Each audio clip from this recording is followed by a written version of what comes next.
नमो अर्हन्ताणं नमो सिद्धाणं नमो आयर्याणं नमो वज्रायाणं नमो लोये सव्यसाहुणं मङ्गलं भगवान् वीरो मङ्गलं गौतमो गणी मङ्गलं कुन्दकुन्दार्यो जैनधर्मोऽस्तु मङ्गलम् सर्वमङ्गलमाङ्गल्यं सर्वकल्याणकारकं प्रधानं सर्वधर्माणां जैनं जयतु शासनम् अर्हन्त भास्यत्थं गणहर देवे हि गन्थियं सम्मं प्रणमामि भक्तियुक्तो सुगुणाणमहोदधिं शिरसा सिद्धे जयप्य सिद्धे चौविहाराहणा फले पत्ते वन्दितारिहन्ते वक्षम् आराहणा कंसो।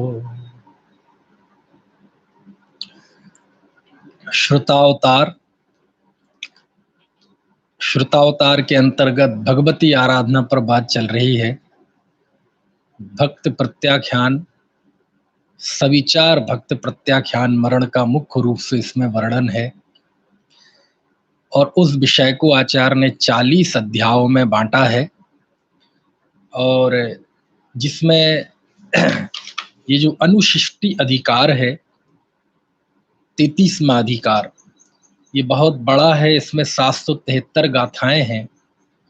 ये जो गाथाओं का क्रम या गाथाओं की संख्या में बोलता हूँ, ये पंडित सदाशिवदास जी कासलीवाल की जो भाषा बचनिका है उसके आधार पर बोलता हूँ। यदि आप दूसरी अपराज सूरी आचार्य की टीका देखेंगे तो थोड़ा क्रम 2-3 संख्या यहाँ वहाँ हो सकती है क्योंकि गाथाओं में फर्क है ना। तो दूसरे संस्करणों में और कहीं के संस्करण में कुछ फर्क हो सकता है, लेकिन ये जो पंडित सदाशिवदास जी कासलीवाल की भाषा बचनिका है बहुत बढ़िया है, उसके हिसाब से मैं ये क्रम वगैरह बोलता हूँ, है ना। तो ये 773 गाथाओं में अनुशिष्टि अधिकार सबसे बड़ा अधिकार है और 726 से लेके 1498 गाथा तक, है ना, ये अधिकार है। और इस आचार्य में ये समझ लीजिए जो क्षपक संस्तर पर आरूढ़ है। संस्तर यानी यहाँ जब वो अंतिम समय में लेटते हैं ना, कोई चटाई वगैरह पाटा वगैरह, तो उसको कहते संस्तर। कुल मिला के संस्तर से आशय है बिल्कुल लेटे हुए हैं वो, है ना। उस पे भी ना हो, जमीन पे हो, उस पे भी ना हो, है ना, पत्थर की शिला पे हो, मतलब लेटे हुए हैं। तो यानी कहते ना मृत्यु शैया, अपन बोलते ना मृत्यु शैया, तो शैया तो वो कहलाता है जिसपे सोया जाए, शयन किया जाए, लेकिन वो आखिरी के समय को ही हम कहते हैं वो तो मृत्यु शैया पे लेटे हैं, मृत्यु रूपी शैया पे लेटे हैं। तो ऐसे ही वो संस्तर पे जो लेटे हुए हैं, मतलब मुनि है, उनको आचार्य कर्ण जाप करते हैं, मतलब उनको गुरु मंत्र देते हैं। कान में जाप मतलब कोई कान में जाके ऐसे काना फूसी करते हो ऐसा नहीं है, लेकिन नजदीक जाके, क्योंकि इंद्रिया बल शिथिल हो चुका है सुनने की ताकत, देखने की, तो आमतौर पे वो उनके कान में जाकर उपदेश देते हैं। यदि थोड़ी दूर से भी सुनाई दे रहा है तो भी कोई बात नहीं, तो उसे कर्ण, है ना, जाप कहते हैं। यानी ये आचार्य का अब गुरु मंत्र है। जो जीव समाधि में है, अंतिम समय में है, चारों प्रकार के आहार का उसने त्याग कर दिया है ना। अब न जीवन की आशा है न मृत्यु की आशा है, अब तो जैसे तैसे अपने समता भाव में स्थित रहें, ऐसी इस उद्देश्य से वह समाधि है। तो अब आचार्य उन्हें जो उपदेश देते हैं, जो गुरु मंत्र देते हैं, वो इन 773 गाथाओं में है। यानी 773 गाथाएं, यानी अपने आप में एक पूरा शास्त्र है, क्योंकि इतना बड़ा शास्त्र है कि छोटे छोटे कई शास्त्र बन जाएंगे इसमें, है ना, ऐसे।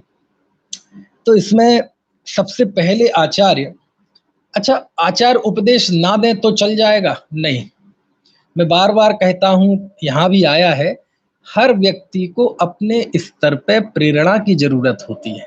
जब तक वह सविकल्प अवस्था में है, तब तक उसे प्रेरणा की जरूरत होती है ना?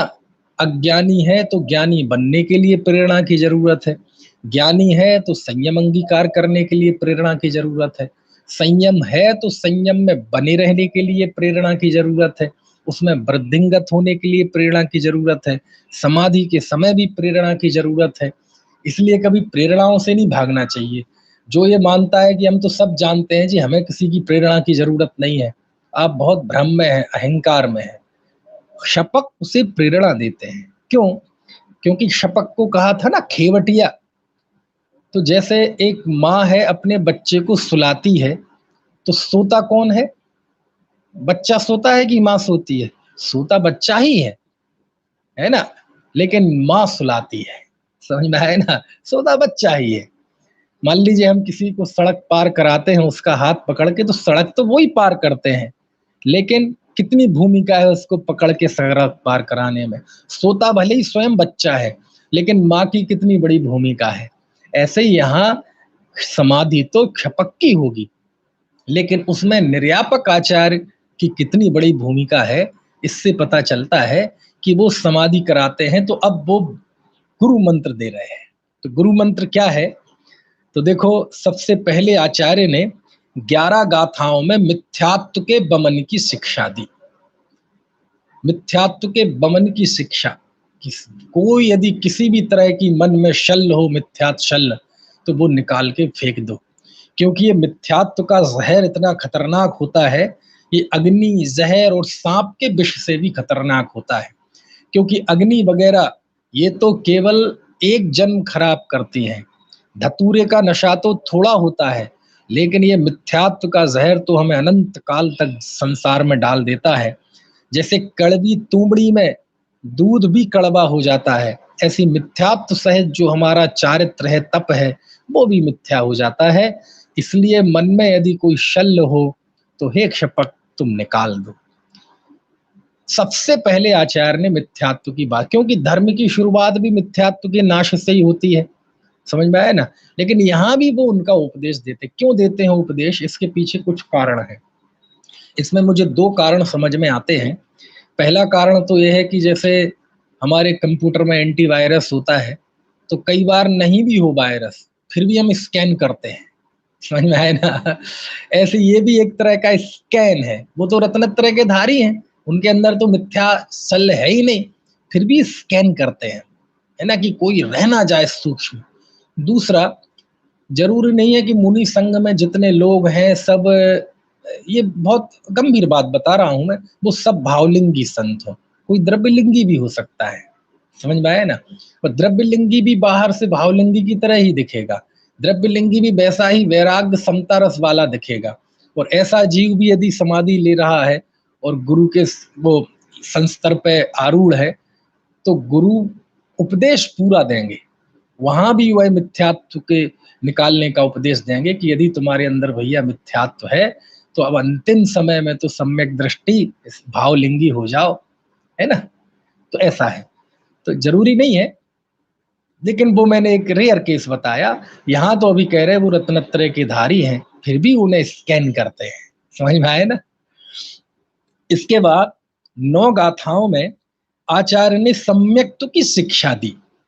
मिथ्यात्व का बमन हो गया है नास्ति से, निषेधात्मक, और सम्यक्त्व की शिक्षा हो गई है विधेयात्मक, है ना? कि भैया जैसे नगर का में प्रवेश करने का द्वार होता है, जैसे हमारे इस चेहरे में नेत्र हैं, जैसे वृक्ष की जड़ होती है, ऐसे ही सम्यक्त्व भी मुक्ति का प्रवेश द्वार है। समझ में आया? ऐसे उन्होंने सम्यक्त्व की महिमा बताई कि सम्यक्त्व को धारण करो, सम्यक्त्व को मलिन नहीं होने देना। और यहाँ पे वो गाथा भी है, थोड़े से 1-2 मात्राओं के हेर फेर से, जो कुंद कुंद आचार्य की है ना, दर्शन पाहुड़ में तीसरी गाथा, दंसण भट्टा भट्टा दंसण भट्ट सड़त्थि डिब्बाड़म सिंझंती चरिय भट्टा दंसण भट्ट सड़त्थि सिंझंती। कि जो चारित्र से भ्रष्ट है वह तो सुधर सकता है, सिद्धि हो सकती है, वापस स्थिर हो जाएगा, लेकिन जो जीव दर्शन से भ्रष्ट है वो तो भ्रष्ट से भी भ्रष्ट है, उसको निर्माण की प्राप्ति नहीं होगी। ये गाथा यहाँ भगवती आराधना में भी है। समझ में आया ना?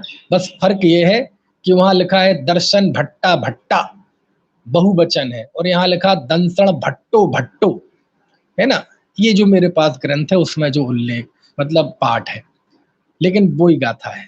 तो यहाँ और एक और बहुत अच्छी बात कही इसी सूची में आचार्य ने कि अरे देखो, राजा श्रृणक असंयमी था ना, लेकिन उसके सम्यक्त्व का ऐसा प्रभाव था कि वो भविष्य में तीर्थंकर होगा। यानी आचार्य यहाँ लिख रहे हैं कि श्रेणिक जो भविष्य में तीर्थंकर होगा ना, वह उसके सम्यक दर्शन की महिमा है। उस सम्यक दर्शन के साथ उसने तीर्थंकर, है ना, प्रकृति के साथ वो तीर्थंकर होगा। तो कितनी बड़ी बात है। आचार्य कह रहे हैं इस सम्यक्त्व का ही प्रभाव है कि राजा श्रेणिक भविष्य में तीर्थंकर होगा, है ना। और आचार्य कहते हैं सुनो भैया, एक पाले में 3 लोग हो, 3 लोग एक पाले में सम्यक तो हो, तो कौन कल्याणकारी है? बोले सम्यक दर्शन कल्याणकारी है। ये 3 लोग तो तुम्हें कितने ही बार मिल जाए, क्योंकि हमारी इच्छा रूपी गड्ढा इतना बड़ा है कि 3 लोग भी दे दिए जाए तब भी हमारी इच्छा पूरी नहीं होगी, ऐसा गुणभद्राचार्य ने आत्मानुशासन में लिखा। इसलिए 3 लोग एक पलड़े में हो और दूसरी तरफ सम्यक दर्शन हो, तो कहते हैं सम्यक दर्शन उपादेय है, ये 3 लोक उपादेय नहीं है। ऐसी बहुत महान महान उपदेश आचार्य गुरु मंत्र देते हैं, कर्ण जाप करते हैं, उस क्षपक को उपदेश देते हैं। तो सम्यक का उपदेश हो गया। इसके बाद आचार्य ने 9 गाथाओं में, गाथा 750 से 758, 9 गाथाओं में भक्ति का उपदेश दिया, भक्ति की महिमा बताई कि यद्यपि तुम अब लेटे हुए हो, खड़े नहीं हो सकते, तीर्थों की वंदना नहीं करने जा सकते, भगवान की वंदना करने नहीं जा सकते, लेकिन हर हृदय में जिनेंद्र भक्ति मत छोड़ना। क्यों? क्योंकि भक्ति जिसके हृदय में है उसकी ही विद्या सफल होती है, उसका ही ज्ञान सफल होता है। भक्ति के बिना ऐसा ही है कि जैसे भूमि तो है लेकिन बीज नहीं है। जो भक्ति के बिना कल्याण चाहता है वो ऐसा ही है कि जो बिना बादल के बारिश चाहता है। कहते हैं जब तक भक्ति नहीं होगी तो आपकी चारों प्रकार की आराधनाएं सफल नहीं होंगी। और एक एक बात को समझाने के लिए वो दृष्टांत भी देते हैं कि जैसे मिथिला नगर का राजा पद्म राय भक्ति के बल पर गणधर बन गया। ऐसे हर एक जो भी उपदेश देते हैं, आगे मैं नहीं भी बता पाऊं तो सबके प्रथमान योग के दृष्टांत देते हैं, क्योंकि प्रथमान योग यही तो है कि सिद्धांत को, अवधारणा को, धारणा को, तत्व को समझाने के लिए जो उदाहरण होते हैं वही प्रथमान योग है। तो यहाँ आचार्य ने प्रथमान योग के उदाहरण दिए, तो बताया कि भैया भक्ति नहीं भूलना भैया तुम, क्योंकि भक्ति एक अभिव्यक्ति है। जो भक्ति करता है, भक्ति इसमें उसका विजन दिखाई देता है। जैसे क्रिकेटर जैसे बनना हो, वो बड़े क्रिकेटर्स के फोटो लगाएगा, उनके गुणगान करेगा। जैसे सिंगर बनना हो, वो उनके बड़े जो लता मंगेशकर आदि हैं उनके फोटो लगाएगा, उनके उसके मोबाइल में उनके वीडियो मिलेंगे। तो आपकी जैसे आप किसी के घर के ड्राइंग रूम में जाए ना, तो ड्राइंग रूम में चित्रों को देख के आपको पता चल जाएगा कि इस घर में रहने वाले व्यक्ति कैसे हैं, क्योंकि वो चित्र उनके चित्त की अभिव्यक्ति है। चित्र उनके चित्त की अभिव्यक्ति है, चित्त की ओर का बताते हैं। ऐसे ही यहाँ कहते हैं आप भक्ति यदि करते हैं तो भक्ति से आपका अंदर का विजन पता चलता है कि आप क्या चाहते हैं जीवन में। सामने मौत है, इसे तब भी पंचपरमेष्ठी याद आ रहे हैं, अनंत सिद्ध याद आ रहे हैं। इसका मतलब क्या है कि इसके जीवन में उत्कृष्ट आराधना इस जीव ने की है और अब ये जरूर निश्चित तौर पे उस पद को प्राप्त करेगा। ये इसका संकल्प है, ये सच्चा आराधक है। तो भक्ति का उपदेश देते हैं आचार्य। अब बताओ, समाधि में स्थित जीव को भक्ति की महिमा बता रहे और हम गृहस्थ किसी लाइन में ही नहीं, भक्ति से दूर हो जाते हैं। आज देखो कितने मंदिर बन रहे हैं, लेकिन प्रक्षाल करने वाले, पूजन करने वाले, भक्ति करने वाले लोगों की संख्या घटती जा रही है। तो आप समझ में आए, कुंद कुंद देव ने 10 भक्तियां लिखी। तो भक्ति हमारे स्वच्छ हृदय की, हमारे मुक्ति के संकल्प की अभिव्यक्ति है, इसलिए भक्ति कभी नहीं छोड़ना चाहिए। समझ में आया ना? ऐसा यहाँ लिखते हैं। इसके बाद आचार्य ने 6 गाथाओं में पंच नमस्कार का उपदेश दिया, णमोकार का उपदेश दिया कि नमस्कार नमोकार, और ऐसा लिखा कि जैसे कोई योद्धा होता है ना, योद्धा, तो ऐसे जैसे योद्धा के हाथ में ध्वज होता है, ऐसा मतलब उसकी मुट्ठी जैसी मजबूत होती है ना, तभी तो ध्वज है। यदि हाथ नहीं हो, मजबूती नहीं हो, तो ध्वज गिर जाएगा। ऐसे ही आराधना ये है धर्म ध्वज, लेकिन उस धर्म ध्वज को थामे हुए कौन है? ये 5 परमेष्ठी, पंच परमेष्ठी, नमोकार। तो कहते हैं सुनो, नमोकार का स्मरण हमेशा करना। उसको दृष्टांत दिया कि जैसे ग्वाला था वह मुनि बन गया, ऐसे ही जब इसका प्रताप है कि ग्वाला मुनि बन गया, तो तुम णमोकार का आलम्बन कभी मत छोड़ना, क्योंकि अंतिम समय में भी ये णमोकार मंत्र पंच परमेष्ठी तुम्हें आलम्बन देंगे। ऐसा यहाँ लिखते हैं, है ना? धर्म ध्वजा मजबूत हाथ में ही होती है। ऐसी आराधना, तुम क्षपक आराधना कर रहे हो ना, ये आराधना नमोकार में ही मजबूत होगी, ऐसा लिखते हैं। इसके बाद आचार्य ने 16 गाथाओं में ज्ञानोपयोग का उपदेश दिया। अब वो पढ़ तो सकते नहीं, खड़े बैठ तो सकते नहीं, कहाँ से शास्त्र पढ़ेंगे? फिर ज्ञानोपयोग का उपदेश क्यों? इसलिए कि तुमने जीवन भर तो पढ़ा है ना, भले ही अभी नहीं पढ़ पा रहे, जिंदगी में तो पढ़ा है ना, तो ध्यान रखना, अंतिम समय में भी भक्ति मत छोड़ना, परिणमोकार मंत्र मत छोड़ना, और कहते हैं श्रुत मत छोड़ना। ये ही आलंबन है। कहते ये हाथी तो, ये चित्त जो है ये तो मदोन्मत्त हाथी है, लेकिन इसको अंकुश जो होता है ना, ये ज्ञान अंकुश है। चित्त मदोन्मत्त हाथी है और ये ज्ञान अंकुश है। आचार्य कहते हैं कि भैया मन रूपी बंदर को, ये मन चंचल होता है ना, इसे श्रुत में लगा दो। गुणभद्राचार्य ने भी लिखा है उसमें, नहीं, पद्मनंदी पंचविंशतिका में है कि इस मन रूपी बंदर को श्रुत रूपी वृक्ष पे लगा दो। जैसे बंदर वृक्ष पे जाता है ना, फल तोड़ता है, ऐसे मन रूपी बंदर को श्रुत रूपी वृक्ष पे लगा दो। यही बात यहाँ भी आचार्य कहते हैं। और लिखते हैं कि भैया ज्ञान के उद्योत के बिना जो ये चाहता है कि मेरे चारित्र प्राप्त हो, मुझे तप की प्राप्ति हो, वह ऐसा ही है जो अंधा होकर भयंकर अंधकार में भटक रहा है। क्योंकि ज्ञान के बिना तप चारित्र चाहता है तो अंधकार में भटक रहा है, और पढ़ता है नहीं तो स्वयं भी अंधा है, तो डबल डबल स्वयं अंधा भी है और भटक भी अंधकार में रहा है, जो ज्ञान की आराधना नहीं करता। इसके लिए भी उन्होंने दृष्टांत दिया कि यमराज, यम नाम का राजा था, वह एक अधूरे श्लोक को पढ़कर मुनि हो गया। सोचो, है ना? ये धृणसूर्प नामक चोर का भी यहाँ उदाहरण आया, जो ध्यान करके महारथिक देव हुआ। तो आचार्य ऐसा नहीं केवल उपदेश मिसाल देते हैं कि ये मैं कोई काल्पनिक बातें नहीं कर रहा हूं। यम नाम का राजा आधे श्लोक का ज्ञान करके, ध्यान करके मुनि हो गया था। इसलिए जीवन के इस अंतिम समय में भी श्रुत का आलंबन मत छोड़ना। समझ में आ गया? चलिए, इसके बाद आचार्य 5 महाव्रतों का स्वरूप बताते हैं, मतलब उनकी शुद्धि का और उसमें लगने वाले दोषों का निषेध करते हैं। यानी 5 महाव्रतों का उपदेश देते हैं, और ये सैकड़ों गाथाओं में है। ऐसा नहीं है 1-2 गाथाओं में, सैकड़ों गाथाओं में है। क्योंकि अब बात चारित्र की आ गई, व्रत की आ गई, है ना? और चूंकि वो चारित्रवंत है, सम्यक दर्शन ज्ञानी तो है ही, अब तो चारित्र में कैसे स्थिर रहे वो उनके सामने चुनौती है। तो अब वहां 5 महाव्रतों का बहुत सैकड़ों गाथाओं में उपदेश है। तो देखो जरा देखते हैं।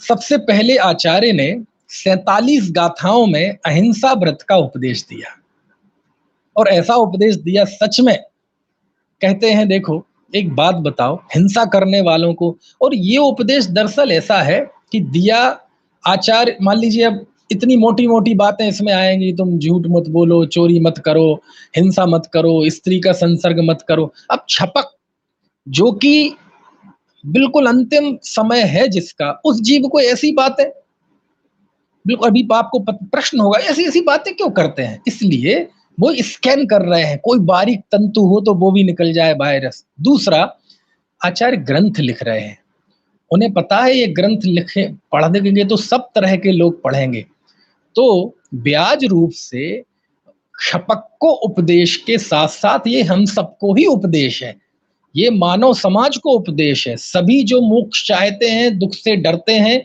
उनको उपदेश है। समझ में आया ना? इसमें से श्रावक भी उपदेश ग्रहण करे, जो छपक नहीं है, मुनि है, अभी जीवन पूरा है, उनके लिए भी उपदेश है, सबके लिए उपदेश है।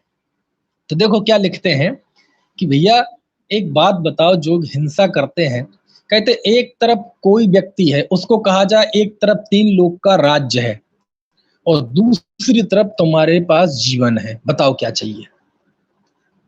अब 3 लोग तो समझ में आएगा नहीं आपको, आप ऐसे समझो, मैं आपसे ही कहूं, आपके सिर पे बंदूक रख के तोप के सामने खड़ा करके कहूं कि बताओ क्या चाहिए? एक तरफ तुम्हें हम पूरा देते हैं, तुम्हें मंत्री सब देते हैं, समझ लो सारे विश्व की संपदा देते हैं, तुम्हें जितनी गाड़ी और सब चाहिए सब देते हैं, और दूसरी तरफ आपका जीवन है, बताओ क्या मांगोगे आप? कहें भैया जीवन है तो सब कुछ है, तो कहते हैं वो जीवन मांगेगा। इसका मतलब क्या है कि दुनिया में जीवों को सबसे ज्यादा प्रिय यदि कोई होता है तो जीवन होता है। कौन प्रिय होता है? जीवन। तो कहते हैं ये तो आपके लिए है। चलो कुत्ते से पूछ लो, अच्छा कुत्ते से कहा जाए कि तुम्हें हम बहुत बढ़िया बंगला देंगे, एसी देंगे, सब तरह का खाना देंगे, और दूसरी तरफ तुम्हारा जीवन है, तो वो कुत्ता क्या मांगेगा?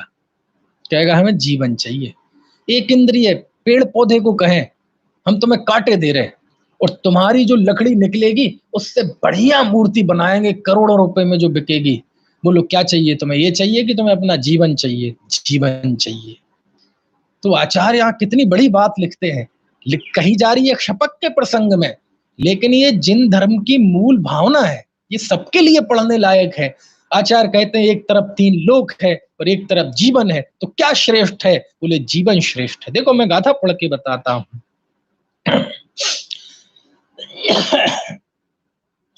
तै लोक के जीविदादो वरे ही एक कद रगति देवे ही भणिदो को तै लोकम वरिज संजीवदम उच्चा। इसलिए क्या करो भैया, जीवों की रक्षा करो, किसी जीव के जीवन पे कभी आंच ना आए, ऐसे अहिंसा की भावना करो, ऐसा अहिंसा व्रत पालो। दुनिया में जैसे सबसे बड़ा आकाश है, सबसे बड़ा सुमेरु पर्वत है ऊंचाई में, जैसे गहराई में जाए तो सबसे सूक्ष्म परमाणु है, ऐसी अहिंसा से बढ़कर कोई व्रत नहीं है। पापों का मूल हिंसा है और धर्म का मूल अहिंसा है।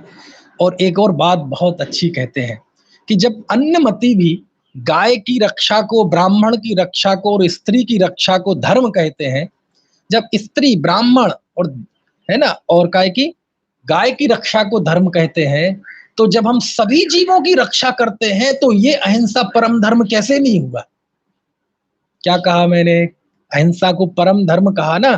तो आचार्य क्या लॉजिक देते हैं?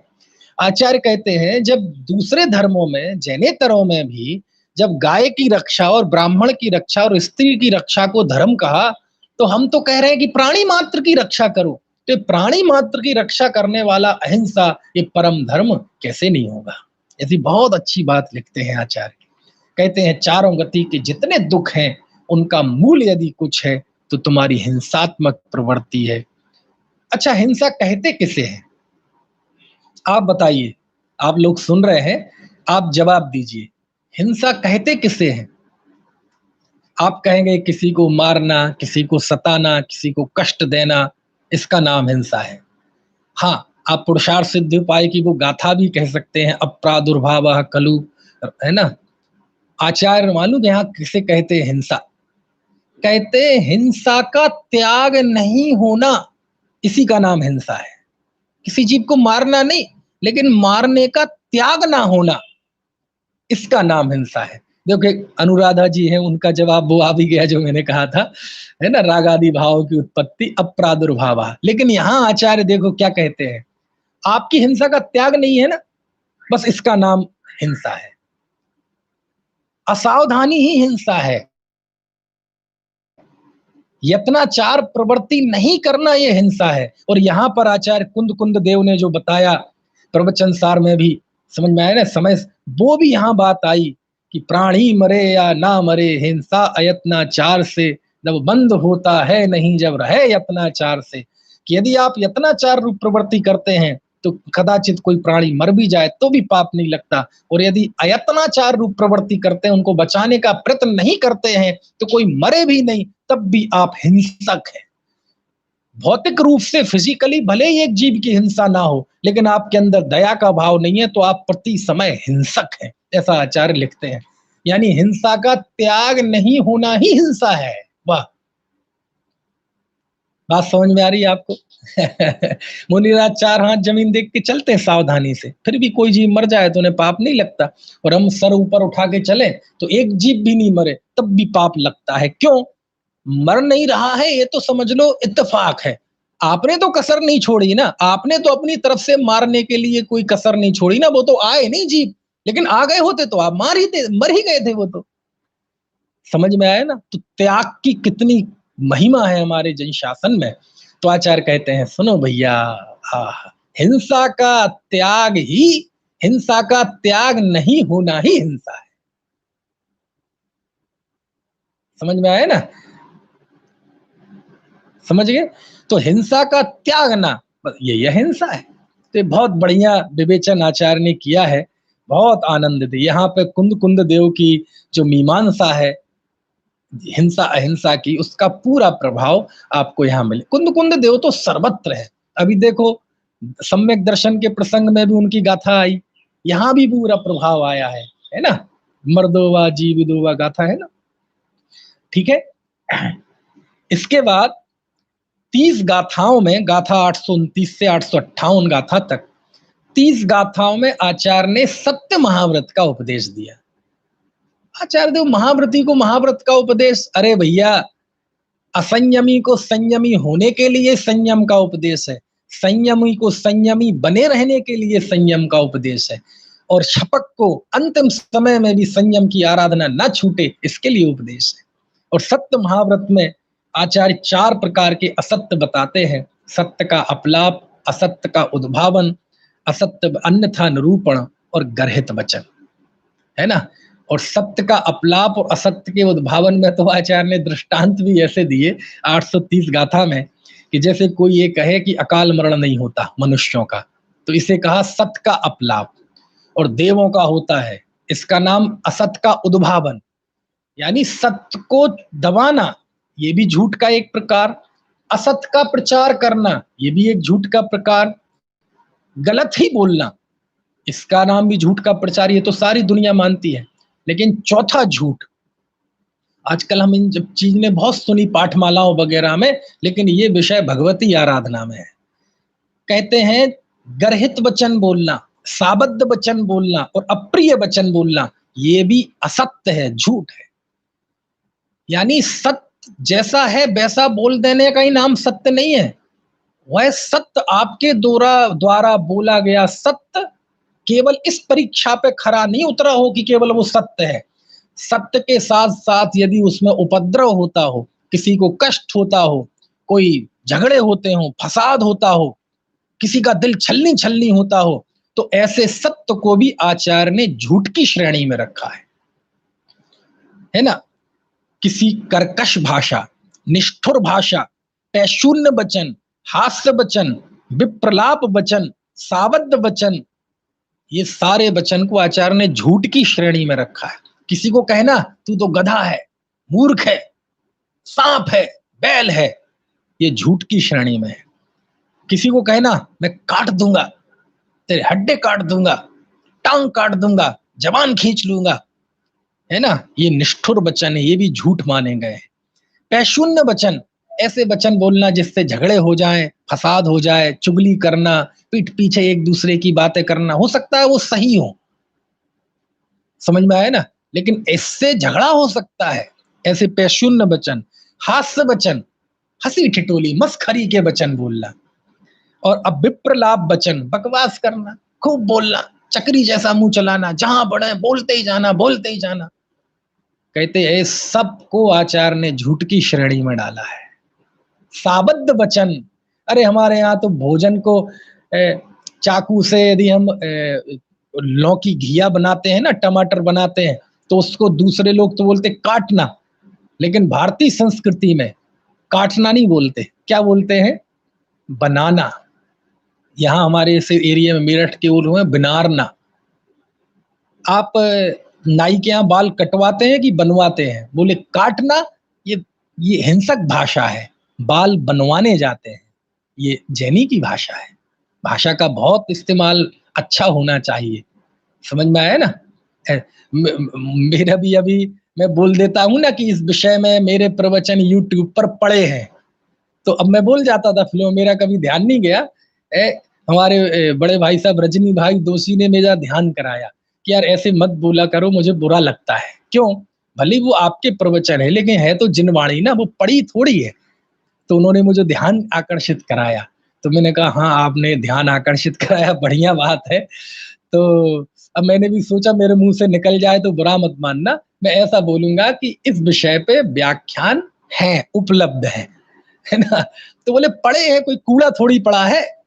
तो ऐसे शब्दों का चयन, भले ही आपके मन में कोई बुराई ना हो, लेकिन कहते शब्द गलत बोलना ये भी हिंसा, ये भी असत्य माना गया है, झूठ माना गया है। समझ में आया ना? ऐसी बहुत बढ़िया बढ़िया बातें पढ़ेंगे, आपको बहुत आनंद आएगा। इसके बाद आचार्य ने 24 गाथाओं में अचौर्य व्रत की शिक्षा दी और ऐसा लिखा कि जिस तरह से हम दांत का वो निकाल देते हैं ना, फेंक देते हैं, ऐसी वस्तु के प्रति भी ममत्व तो नहीं रखना, बिना दी हुई कोई चीज नहीं लेना। और ऐसा लिखा। अब फिर आचार्य थोड़ा जनरलाइज कर देते हैं, क्योंकि यहाँ आचार्य का जो सुभाषित नीति लेखन वाला व्यक्तित्व है ना, वो हावी हो जाता है इस पूरे अध्याय में, वो हावी है। क्यों? वो बताते हैं कि चोरी के क्या नुकसान है। कहते हैं एक बात बताओ, कोई व्यक्ति धन संपदा जोड़ता है, कैसे जोड़ता है? अपना शरीर झोंक देता है, स्वास्थ्य झोंक देता है, अपनी जवानी झोंक देता है, कितने कष्ट सहता है, मान अपमान सहता है, दूर देश में जाना पड़ता है, बीवी बच्चों से, घर परिवार से दूर रहना पड़ता है, कितना कष्ट भोग के पूरी जिंदगी करके वह कुछ इकट्ठा कर पाता है। पता चले उसने अपनी बेटी की शादी के लिए इकट्ठा किया था, बच्चे की पढ़ाई के लिए धन इकट्ठा किया था, और तुमने वो चुरा लिया। तो उसके लिए तो ये जीवन मरण का प्रसंग हो गया। तुम्हें शर्म नहीं आई? तुमने ये नहीं सोचा कि चुराते तो उसका तो जीवन मर जाएगा, उसके बीवी बच्चे रोड पे आ जाएंगे, हो सकता है वो सारे परिवार मिलके आत्महत्या भी कर लेते हैं, आपने सुना होगा, देखा होगा अखबारों में। तो तुमने तो अपने इंद्रिय पोषण के लिए आपने उस परिवार को बर्बाद कर दिया, उस व्यक्ति को। और उससे जुड़े हुए और भी होंगे, उसके आश्रित नौकर चाकर होंगे, उसके आश्रित कोई पशु हो सकते हैं, उनका भी जीवन खराब। तो इस तरह से आचार्य ने बहुत चोरी के अवगुण बताए कि चोरी के कितने अवगुण हैं, है ना? और बहुत बढ़िया। और कहा जो चोरी करता है उसके मन में शल्य बनी रहती, रात दिन नींद नहीं आती, चूहे की भी आवाज आ जाए ना तो थर थर कांपता है। कहते ऐसे काम क्यों करना भैया, है ना? दृष्टांत दिया कि श्रीभूति नामक राजा वो चोरी करके उसने अपना समय भाव बिगाड़ दिया और दीर्घ संसारी होगा। चलिए, इसके बाद आचार्य ने 241 गाथाओं में, एक तो ये सबसे बड़ा अध्याय और उसमें भी ये शिक्षा सबसे बड़ी शिक्षा है। 241 गाथाओं में गाथा 883 से 1123 गाथा तक आचार्य ने ब्रह्मचर्य का उपदेश दिया। और ये बहुत, ये 241 गाथाएं बिल्कुल अलग से एक छोटा सा ग्रंथ हो सकती है। ब्रह्मचर्य का उपदेश, समझ में आए ना? बहुत अच्छा है। इसमें आचार्य ने 10 प्रकार के अब्रह्म से बचने का उपदेश दिया। वो 10 प्रकार का अब्रह्म कौन सा है? ब्रह्म मतलब आत्म स्वरूप में रमण करना, और बाह्य में ब्रह्म मतलब पंच इंद्रियों के विषयों से दूर रहना, तो वो कहलाता है ब्रह्मचर्य। और ऐसा नहीं करना वो कहलाता है अब्रह्म। तो 10 प्रकार का अब्रह्म कौन सा है? तो देखो, अभिलाषा, स्त्री अभिलाषा, वस्ति विमोक्ष मतलब वीर्य पतन। ठीक है। वृष्याहार यानी कामोद्दीपक भोजन, संसप्त द्रव्य सेवन यानी कामोत्दीपक शय्या, आसन, महल आदि का सेवन, इंद्रियावलोकन स्त्रियों को देखना, सत्कार स्त्रियों का सत्कार करना, संस्कार तेल फुलेल उपटन आदि का प्रयोग, अतीत स्मरण भूतकाल में भोगे हुए का स्मरण, अनागत अभिलाषा भविष्य में भोग उसकी अभिलाषा, और इष्ट विषय सेवन, है ना। ये 10 अब ब्रह्म बताए कि इनसे हमें बचना चाहिए। इसके बाद आचार्य ने कामातुर व्यक्ति की बहुत दयनीय अवस्था का वर्णन किया, और 57 गाथाओं में, कितनी गाथाओं में, 57 गाथाओं में आचार्य ने कामातुर व्यक्ति की निंदा की। जो काम का आतुर होता है, 24 घंटे जिसके अंदर में काम भावना रहती है, कामुक होता है, काम सेवन की अभिलाषा होती है, उसकी 57 गाथाओं में निंदा की। और ये गाथाएं सच में ऐसी हैं, बस क्या बताएं, मतलब ये तो चलो धार्मिक ग्रंथ है, साहित्य के क्षेत्र में आ जाओ तो इन गाथाओं का मुकाबला नहीं मिलेगा। ऐसा बारीक वर्णन आचार्य ने किया है। साहित्य में रागी कामुक व्यक्ति की प्रेम की जितनी अंतरदशाओं का वर्णन है ना, वो सारा वर्णन आपको यहाँ मिलेगा कि जो कामुक होता है उसकी कैसी कैसी अवस्थाएं होती हैं। बहुत इसमें लिखा आचार्य ने, कामातुर व्यक्ति सो नहीं पाता, एक एक क्षण उसका एक एक साल जैसा बीतता है, दुखी होता रहता है, परिताप, चिंतित होता रहता है, बेचारा दीन बना बैठा रहता है, कंपने लगता है, ठंड में भी पसीना आता है, और अधिक क्या कहें, आत्महत्या पर उतारू हो जाता है यदि उसे अपनी विषयाभिलाषा पूरी ना हो। ये कामुक व्यक्ति की दयनीय दशा का चित्रण किया। और लिखा कि ये सांप जो है ना, ये तो कैंचुल छोड़ देता है, लेकिन ये कामी व्यक्ति लज्जा नहीं छोड़ता। ये आशी विश्वास का सांप होता है, आशी विष, उसके तो 7 वेग होते हैं, लेकिन ये जो काम रूपी सर्प है, इसके 10 वेग बताए। पहला, बारंबार विचार, जिसको काम भाव होती है, विषयाभिलाषा, बारंबार विचार करता है, बैठा है तो स्त्री के विषय में चिंतन, सो रहा है नींद नहीं आ रही तब भी चिंतन, कहीं भी हो, खा रहा है तो भी चिंतन, इसका नाम विचार, बारंबार विचार। बिना देखे रहा नहीं जाता, एक छवि देखने के लिए पागल रहता है ना। तीसरा, वेग बढ़ता है, गहरी श्वासें आहें भरता है। चौथा, ज्वर, ऐसा पीड़ित हो जाता है, बुखार हो जाता है शरीर में। पांचवा, अंग जलन, अंगों में जलन होती है। छठवां, भोजन नहीं रुचता। समझ में आया ना, है इन सब पृष्ठभूमि पे बॉलीवुड में बड़े बड़े गाने बने भोजन नहीं रुचता। मूर्छा, बेहोश तक हो जाता है ना। रावण नहीं होता था बार बार मूर्छित, सीता की अभिलाषा से बार बार मूर्छित होकर गिर जाता था। ये प्रथमान योग तो बहुत आ जाएगा इसमें, मुझे तो बहुत तेजी से बढ़ना है। उन्मत्त, पागल की तरह हो जाता है, होते ना जो लोग धोखा खा जाते हैं, थोड़े विषयासक्ति, पागल की तरह, दिमाग, घर वाले भी परेशान, यार इसका तो दिमाग खराब हो गया, सिर्फ पागल हो जाते। ज्ञान रहित, अब ऐसा जो पागल हो गया, विषयासक्त हो गया, कहाँ ज्ञान रहेगा। समझ में आया। माता पिता उन पे बड़े बड़े खर्चे करते हैं, बड़े बड़ी ट्यूशन पढ़ाते हैं, उन्हें सारी सुविधाएं जुटाते हैं, खत्म, कुछ नहीं होता है। उसके अंदर काम भाव घर कर जाए तो उसका सारा शास्त्र ज्ञान रखा रह जाता है, क्या प्रथमान योग, क्या करणान योग, क्या चरणान योग, क्या द्रव्यानुग, सारा ज्ञान खत्म। और अधिक क्या कहें, अंधा होता हुआ प्राण रहित हो जाता है। तो हे क्षपक, आप भी प्राण छोड़ना, लेकिन मन में सूक्ष्म अभिलाषा भी मत रखना। स्कैन कर रहे हैं आचार्य, भले ही उस जीव के अंदर वायरस ना हो, लेकिन फिर भी एंटीवायरस से स्कैन करो, और इस उपदेश से दूसरे लोग पढ़ेंगे तो उन्हें भी प्रेरणा मिलेगी। ये आचार्य का एक और उद्देश्य है उसमें, है ना। अधिक क्या कहें, आचार्य कहते हैं, जेठ का सूर्य भी इतना नहीं तपता जितना कामातुर व्यक्ति तपता है, 24 घंटे तपता है। धूप में तो छाता आदि से बच भी जाएं, लेकिन इसका कोई इलाज नहीं है। सूर्य का आतप तो जल आदि से शांत हो जाता है, किंतु काम का नहीं। अरे सूर्य तो शरीर को दग्ध करता है, लेकिन काम तो इंद्रिय, यश, लज्जा, कुल धर्म, है ना, सबको दग्ध कर देता है। वह किसी को नहीं गिनता, क्योंकि काम भाव आया, उसने ऐसी कोई प्रवृत्ति कर दी, उसको धर्म की भी हानि करती है, कुल को भी हानि करता है। ये तो खानदान ही खराब है। ऐसी ऐसी बहुत, देखो इतना वर्णन कोई कर सकता है?